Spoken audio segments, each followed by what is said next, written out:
When you're thinking about bitters and tinctures, there's a couple of flavors that I think really make something special.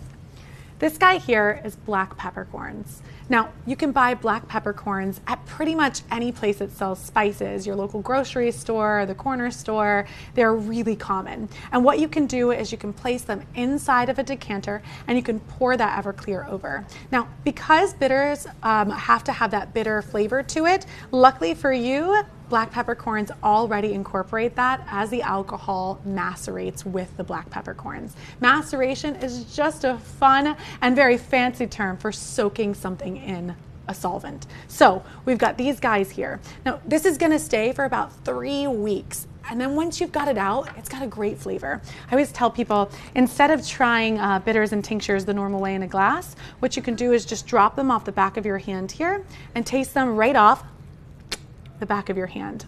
This has a particular spice nose to it, unlike a jalapeno or a habanero. Oh my gosh, this smells so good. Your dad will love it too.